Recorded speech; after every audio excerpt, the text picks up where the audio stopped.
2. Temporisation. Harry de jadis. L'électrophone à pile diffuse du Louis Armstrong des années 30. Et les accords de la trompette bouchée s'harmonisent sans peine à la rusticité de la pièce blanchie à la chaux. La discothèque est riche en morceaux de jazz et en déconcertante musique extrême orientale, prétendue initiatique. Depuis 2 jours déjà, je me suis installé ici et je traîne, attendant l'arrivée du bateau de pêche dont Harry m'assurait qu'il rallierait le port ce matin, peut-être pour me faire patienter, ou plus simplement parce qu'il a perdu le sens du temps. Je me sens trop à l'aise, fallacieusement, imprudemment, frauduleusement. J'aime ce rythme, ces syncopes et ces contretemps conçus pour être écoutés un verre de whisky à portée de la main, et le whisky de Harry est de bonne qualité. Nora est assise sur la natte, près de moi, main en serrant les genoux, dans la pose ramassée sur elle-même, fermée comme un œuf qu'elle affectionne. Et ses yeux immenses, immobiles, fixent un rêve intérieur dont elle esquisse dans le ciel et sur les vagues les contours fluides. C'est amusant que vous ayez rencontré Harry par hasard. C'était bien le jeu du hasard. J'avais depuis longtemps oublié ce jour où Harry, après avoir touché son héritage, m'avait dit adieu en m'expliquant comment il allait s'installer en Grèce pour y trouver une vie plus pure, plus proche des éléments essentiels et authentiques, dans un village solitaire de pêcheurs. Le projet de ce camarade falot m'avait paru d'origine bien livresque, et je n'y avais pas prêté attention. Il ne me semble pas qu'il ait jamais mentionné le lieu où il envisageait de mener cette vie neuve. Harry est trop confus pour communiquer des informations aussi détaillées. C'était certes inattendu. Vous étiez dans un café pour matelots ? En effet. Je n'aime pas ce genre de lieu. Je n'apprécie pas plus qu'elle ces salles éclairées d'une lumière crue par la grosse ampoule du plafond, bourrées d'hommes basanés aux pantalons rapiécés, qui jouent aux cartes en fumant, boivent du raki et parlent haut. Mais il est inutile de préciser que j'y venais chercher un marin pour me faire traverser l'Adriatique. Elle devine trop facilement ce qui est à peine suggéré pour que je lui fournisse de surcroît des renseignements précis. Lieu pauvre et fruste, dont les murs d'un blanc sale sont tachés de réclames criardes pour Coca-Cola, sur lesquels des cover-girls américaines aseptisées, seule présence féminine, étendent leurs jambes démesurément longues, prometteuses de délices ambiguës autant qu'inaccessibles. Joues lisses et sourires creux, braqués sur ces hommes sans grâce, la plupart debout autour des chaises rudimentaires et des tables bancales. C'est lui qui vous a reconnu ? Ces questions m'agacent. Noyée dans son océan brumeux et indécis, elle lance soudain des mots qui exigent une réponse claire. Oui, c'est Harry qui est venu me taper sur l'épaule, et j'en ai été bien content. Personne, apparemment, n'avait pris garde à mon entrée, mais quand je fus accoudé à la planche de plastique jaune qui servait de comptoir, j'ai entendu le brouhaha décroître et senti mon dos lorgné par des yeux innombrables, au point que j'ai songé à me retirer. J'ai commandé un raki. Lentement, par saccades, le bruit reprenait derrière moi. 2e raki. Passer pour un ivrogne était façon de me faire adopter. Au 3e raki, j'ai demandé au patron corpulent, en un mélange de grec et d'italien, s'il connaissait quelqu'un parlant anglais.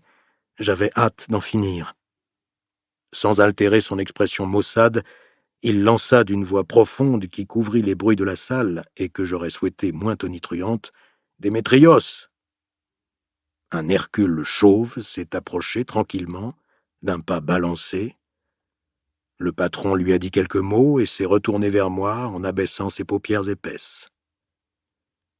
Démétrios sorti du café, j'ai commandé un 4e verre de cet alcool médiocre, en souhaitant que l'interprète ne tarde pas. Je n'ai guère attendu. Démétrios est revenu, précédé par un petit homme adipeux, entre 2 âges, au costume gris foncé, avachi et sali au revers, qui ressemblait à tous les petits bourgeois provinciaux de ce pays. Il agitait des bras courts, terminés par des mains potelées aux ongles noirs, et dès qu'il m'aperçut, il entreprit de parler avec volubilité un anglais élémentaire et rauque, étalant un mépris absolu de toute syntaxe, compensé par une assurance magistrale. Il pérorait pour la galerie plus que pour moi, visiblement fier d'étaler sa connaissance de la langue de Shakespeare et de Winston Churchill, comme il se plaisait à le répéter. Je ne pouvais m'intéresser aux histoires de ce personnage postillonnant dont la bouche aux dents cariées et l'haleine qui empestait le tabac m'indisposaient. Il était de ces gens qui conversent en soufflant dans le nez de leur interlocuteur et se confient avec la délicatesse d'un haut-parleur de foire.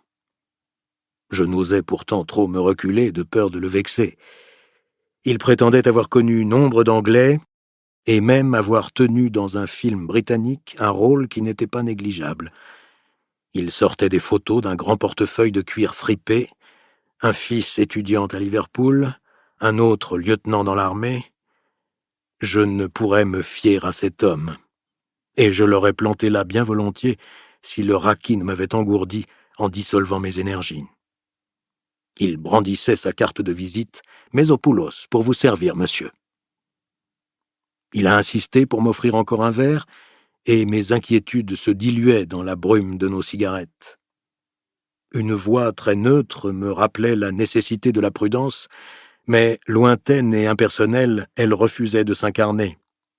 Lucidité détachée, inopérante, qui m'assurait que l'affaire s'annonçait mal.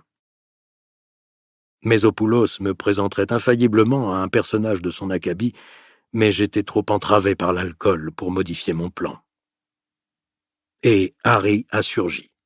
« Vous n'êtes pas semblable aux autres qui vivent ici. » Les autres. J'ai fait aussitôt leur connaissance.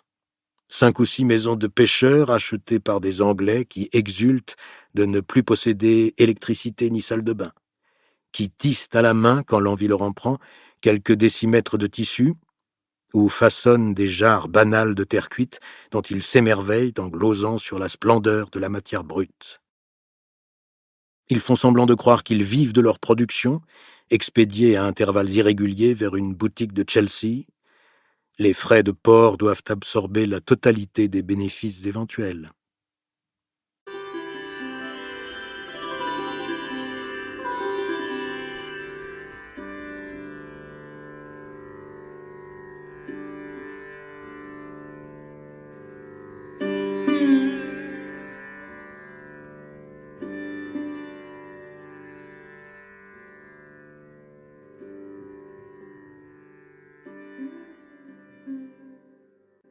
Le pont, encombré de rouleaux de cordage, est obscur.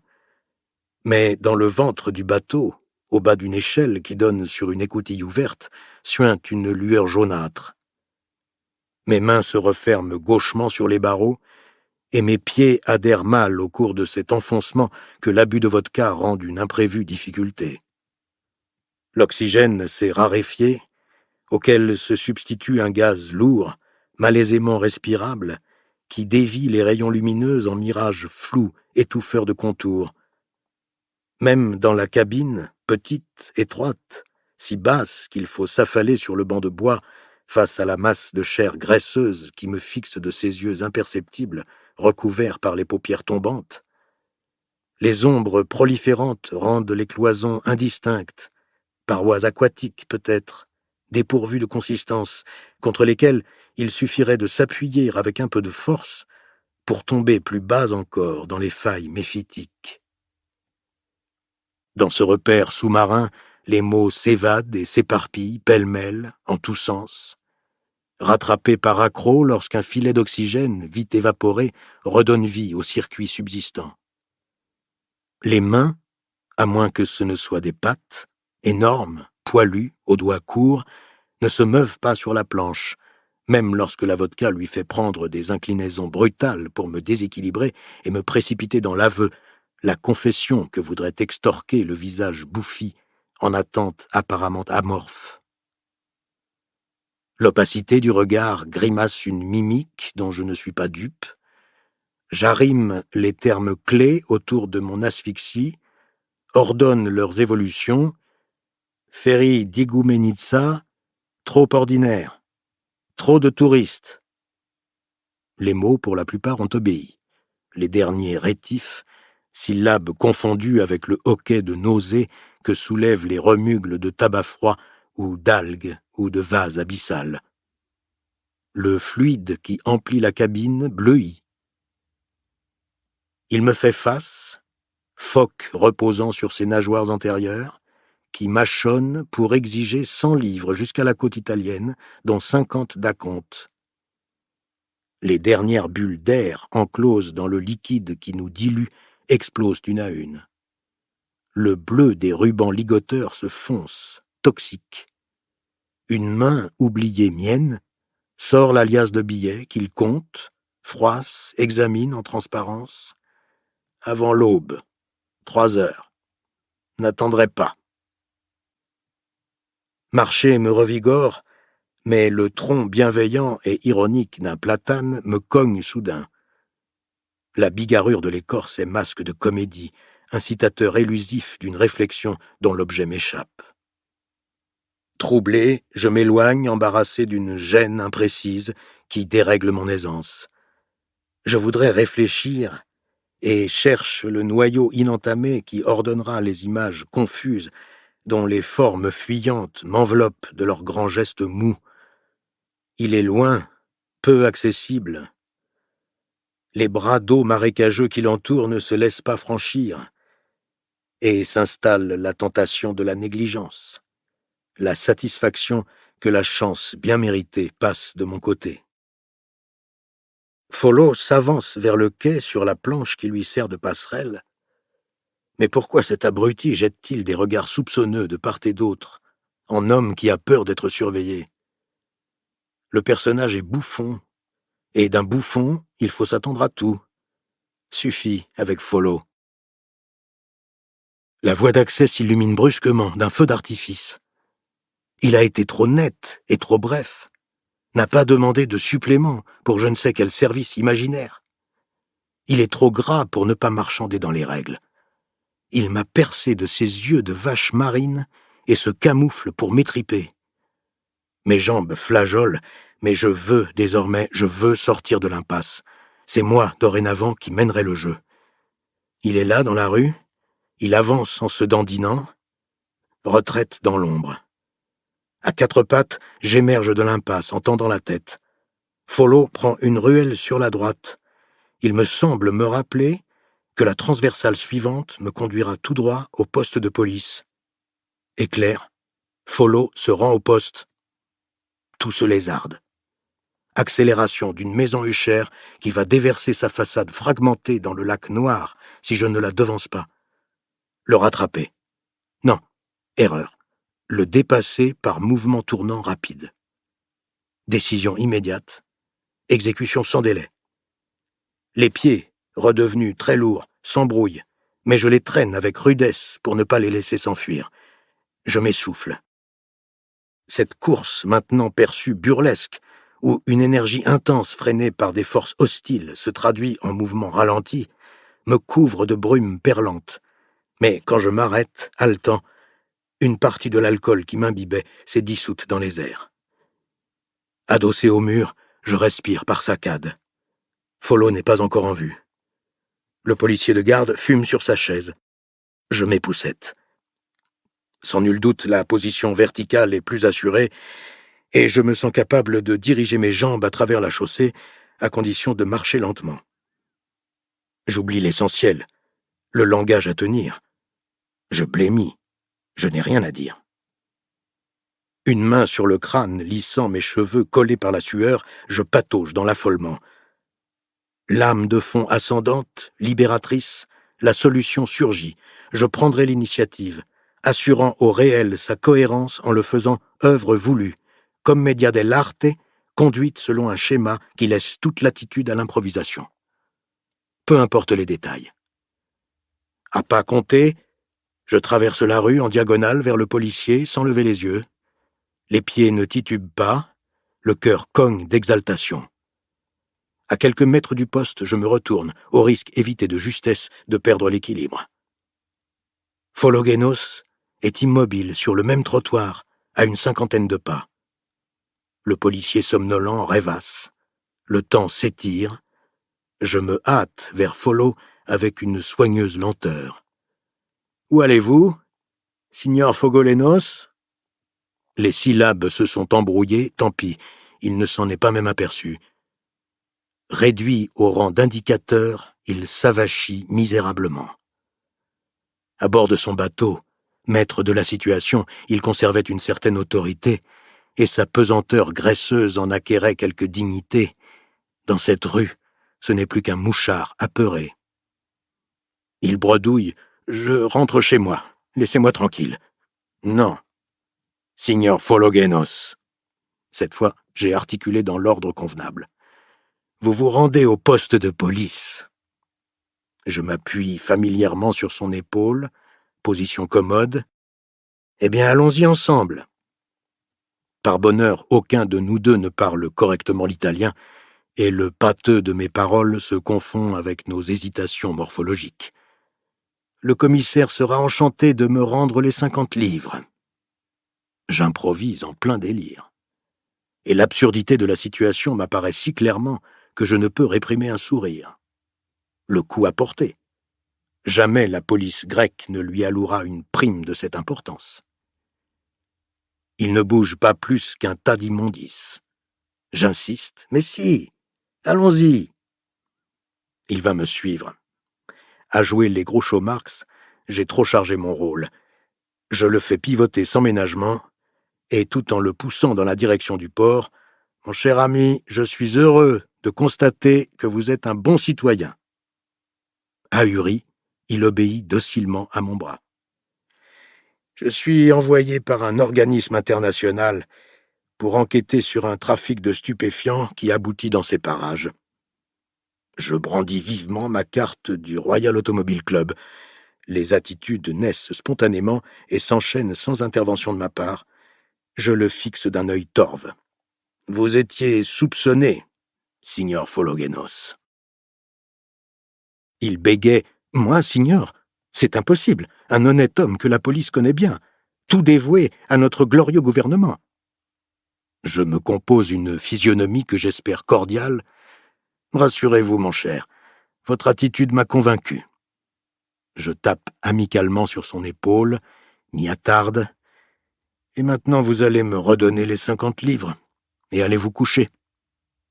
Les petits yeux se resserrent, le bon sens renaît avec la crainte de perdre. Je rectifie hâtivement, à moins bien entendu, que vous ne me communiquiez les noms de ceux qui vous paraissent suspects. Il murmure, je vais vous les dire. Éloignons-nous un peu. Je sors mon carnet, et sans préambule, il me dicte d'un trait une liste d'une demi-douzaine de patrons pêcheurs, en précisant les noms de leurs bâtiments. Sa voix suinte comme sa graisse. C'est tout. Absolument tout ce que je sais, sur mon honneur. Vous pouvez garder l'argent. Il y en aura peut-être d'autres à gagner. N'en parlez à personne pour le moment. Vous entendez? À personne. Je me dirige vers le village. Quand je me retourne, il a déjà disparu.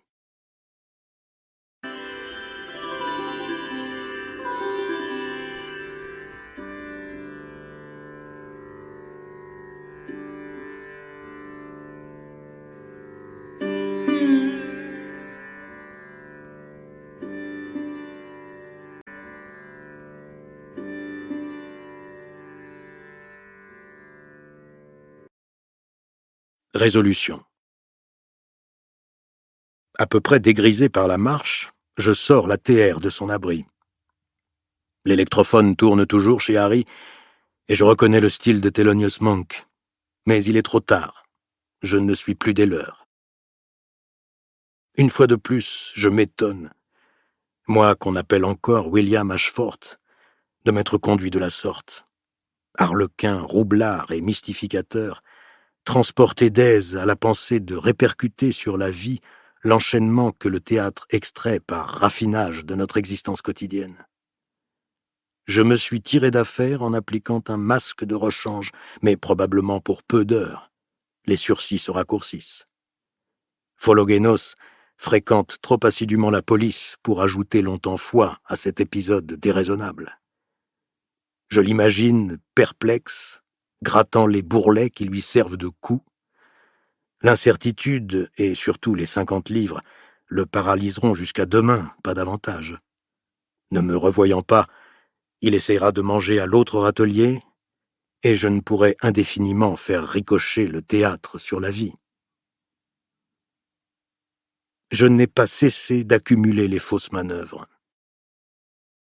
Moi qui avais si souvent rêvé d'actions solitaires, privé de l'armée et de sa structure, j'ai tournoyé.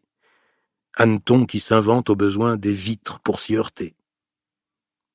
Je n'en connais pas mieux cet univers caché, le mien maintenant, où je m'intègre aussi difficilement que dans le système organisé par la loi et le droit. Bouche encore empâtée, je jure entre mes dents. Ma place n'est pas avec ceux qui évoluent dans ce monde épais. La publicité, soit, je peux réfléchir sur les hommes, les disséquer, les manipuler, non partager avec eux.